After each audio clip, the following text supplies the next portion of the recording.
व्रत का जो नियम है वो एक ही नियम है जो शिव महापुराण के अंतर्गत है। सुबह पूजा की थाली लगाई है। 5 व्रतों का विधान है, छठा व्रत का विधान नहीं। कितने व्रत? 5। सुबह पूजन की थाली लगाई है। पूजा की थाली, अभिषेक का सामान सब लेकर आप मंदिर में जाइए। शिव मंदिर में जाकर बाबा का जल अभिषेक पूजन करिए जिस हिसाब से आप करते आए हो। पूजन की थाली में सामान उतना रखना जो शाम को भी आपके साथ चला जाए, अलग से नहीं रखना पड़े। अलग से केवल शाम को दिए रखो, जल रख लो थोड़ा सा, और बाकी का जो मिष्ठान आप तैयार करोगे बस वो, बाकी का चंदन नबीर गुलाल ये सब सुबह की थाली का रखिए, थोड़ा फल जो भी रख लो। सुबह पूजन करो, बाबा का निवेदन करो, घर आ जाओ, थाली को ढक कर रख दीजिए। शाम को जब जाओ कोई प्रसाद उतना ही बनाओ जितना भगवान के लिए बना रही हो। ये नहीं कि खीर ज्यादा बना ली तो आधी हम यहां ले जाएं और आधी घर के लिए छोड़ दें, नहीं, उतना ही बनाओ जितना भगवान के लिए जाएगा, जिसमें से 3 हिस्से होंगे। एक पात्र में भरकर ले जाओ, दोने ले जाओ, कटोरी ले जाओ, प्लेट ले जाओ, जो तुम्हारी मर्जी पड़े, कागज ले जाओ, जो तुम्हारा मन पड़े वो ले जाओ। 6 दिए लेकर जाओ, बाबा के मंदिर में जाकर पूजन अर्चना करो। शाम को अभिषेक नहीं करना है, केवल छींटा देना है। थोड़ा सा जल जो बचा हुआ है उसमें से थोड़ा थोड़ा छींटा देकर, जल का थोड़ा सा छींटा देकर पूजन आदि कर कर, जैसी पूजन सुबह करी वैसे ही भाव से पूजन करो। 5 दिए थाली में से नीचे रख दो, छठवा दिया भी नीचे उतार दो थाली में से। 5 दिए लगाना जब प्रसाद के 3 हिस्से पूरे कर दो, प्रसाद के 3 हिस्से रख दो नीचे, फिर दिए लगा दो 5। एक दिया उठाकर जिसको जलाया नहीं है वापिस अपनी थाली में रख दो। 5 दिए प्रज्वलित कर कर बाबा को निवेदन कर दो, बाबा आज मेरा पहला पशुपति व्रत है, इसको स्वीकार करना। दिल से बाबा इस कार्य के लिए मैंने करा है, इसको स्वीकार कर लेना। बहुत सुना बाबा पशुपति व्रत में कर रही हूं, मैं भी पूर्व में ना जाने कितनी योनियां ली होंगी, कौन सा मैंने बेकार कर्म करा होगा जो आज मुझे दुख भोगना पड़ रहा है। इस दुख को आप मिटा सकते हो क्योंकि आपका नाम पशुपति नाथ है। आप इसको मिटाइए, विनय करो, बाबा से विनती करो। एक दिया, एक प्रसाद का हिस्सा थाली में लेकर आ जाओ, बाबा को निवेदन कर कर, बाकी का वहां छोड़कर एक दिया, एक प्रसाद का हिस्सा लेकर आ जाइए। एक दिया, एक प्रसाद का हिस्सा लाए, घर के अंदर प्रवेश करते समय सीधे हाथ की ओर बैठकर अपने घर की ओर मुख कर कर सीधे हाथ की ओर उस दिए को घर के बाहर प्रज्वलित कर दो। भगवान से विनती करो, भोलेनाथ आप मेरे घर में प्रवेश कर कर मेरा कार्य सिद्ध करें। बाबा को निवेदन कर कर अंदर जाइए। भोजन करने से पहले जो मीठा है, एक हिस्सा प्रसाद का है, उसको खा लीजिए। उस हिस्से में से किसी को नहीं देना, चाहे घर में बच्चे हों चाहे बड़े हों। उस प्रसाद का हिस्सा केवल तुमको खाना। पहले प्रसाद खाइए, उसके बाद में फिर भोजन करिए। एक समय फलाहार कर सकते हो, दूसरे समय भोजन कर सकते हो।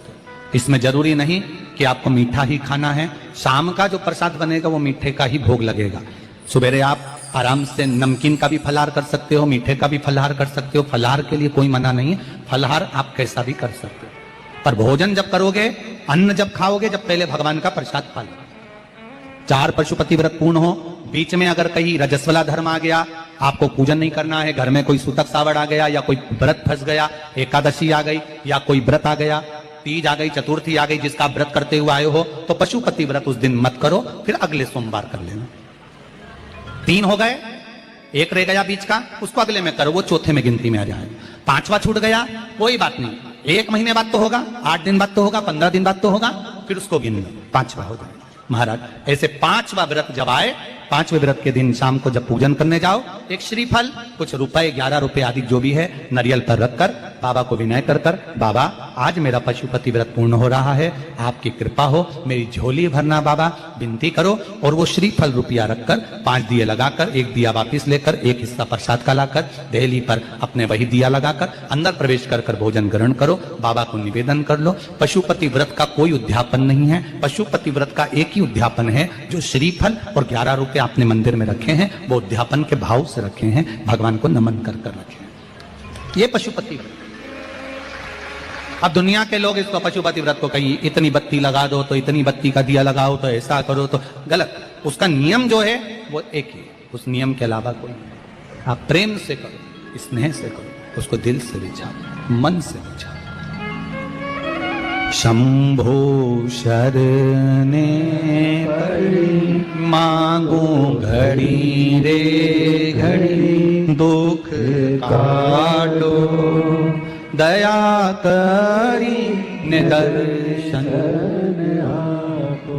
आप दिल से उसका स्मरण, ये पशुपति व्रत है।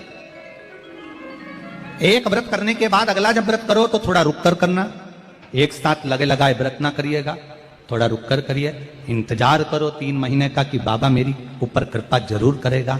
दिल से करा है तो वो दिल से देगा, झोली भर कर देगा, ये निश्चित है, उसका व्रत फल देता है।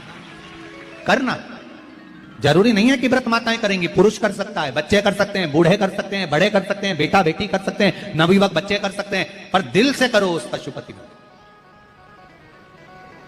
कोई आपका दूसरा व्रत फंस गया है तो पशुपति व्रत को छोड़ दो।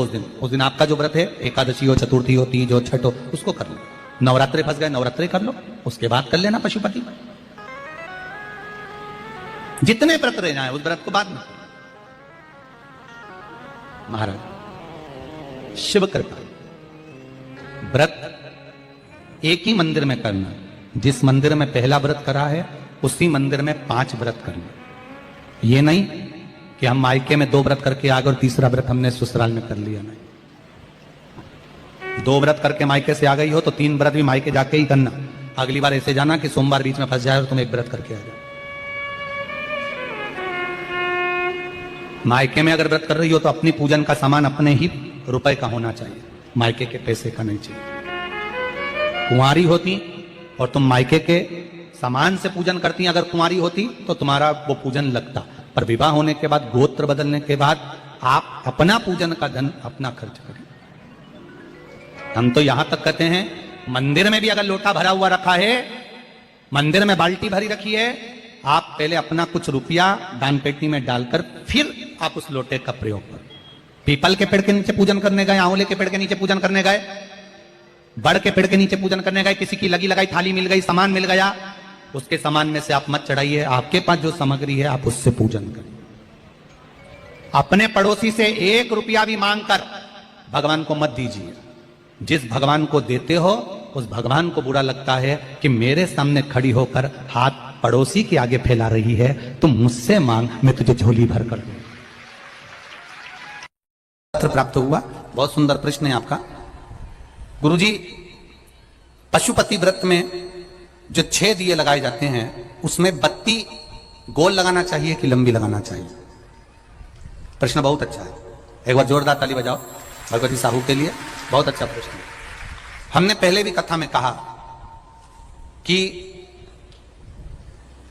शंकर भगवान के मंदिर में पार्वती भी है, शिव भी है, दोनों विराजमान है। आप दोनों तरह की बत्ती शंकर के मंदिर में लगा सकते हैं। जहां देवी के मंदिर में अकेली देवी होती है तो वहां पर फिर लंबी बत्ती का क्रम आ जाता है। पितरों की पूजन हो रही होती है, लंबी बत्ती का क्रम आ जाता है। पर जहां पर देवादिदेव महादेव भी हैं, पार्वती भी है, वहां आप गोल भी बत्ती समर्पित कर सकते हो और लंबी भी बत्ती लगा सकते हो, उसमें कहीं दोष नहीं आएगा। फिर आपने वर्णन करा 5वां व्रत पूर्ण होने पर 108 पुष्प या चावल बेलपत्र चढ़ाते हैं। सबको एक साथ चढ़ा देना चाहिए कि एक एक करके चढ़ाना चाहिए? वैसे शास्त्र रीति के अनुसार पशुपति व्रत में जो 5वां सोमवार पूर्ण होगा और आप 108 अगर कोई वस्तु चढ़ा रहे हो तो एक एक कर श्री शिवाय नमस्तुभ्यम, श्री शिवाय नमस्तुभ्यम, एक एक कर चढ़ाना चाहिए। एक साथ हाथ में लिया और एक साथ नहीं चढ़ाना, एक एक कर समर्पित। बहुत अच्छा प्रश्न है। एक प्रश्न जो आपने किया था उसका उत्तर इस कथा में चल रहा है, नंदी वाला। जो प्रश्न आपने तीसरा करा है उसका उत्तर इस कथा में चल रहा है कि आप कहते हो कि मंदिर से जाते समय नंदी के कानों में कहकर चले जाओ। बैठिए बैठिए बैठिए बैठिए। बहुत सुंदर प्रश्न है आपके, बहुत भाव से और आनंद से आपने करा, और जनमानस के कल्याण के प्रश्न है ये, केवल आपके लिए नहीं है, ये सबके लिए इतने जोरदार प्रश्न है। जो गलती भी करते होंगे तो उसको सुधार सकते। आपने कहा कि नंदी के कानों में कहना चाहिए। लोग हंसते हैं, कहते हैं बताओ वो नंदी के कानों में भगवान को कहना चाहिए। वैसे तो हम आपको एक बात बताते हैं कि दुनिया के लोग किसी दूसरे धर्म की कभी हंसी नहीं उड़ाते। दुनिया के लोगों को दूसरे का धर्म अच्छा लगता है। दुनिया के लोग सबसे ज्यादा हंसी उड़ाते हैं तो हमारे सनातन धर्म की ही उड़ाते हैं, और जी खुद उड़ाते हैं, दूसरा उड़ाने वाला नहीं होता। दूर के ढोल हमें समझ में आते हैं, उसका धर्म हमें समझ में आ गया, उन्होंने क्या है ऐसा है। आओ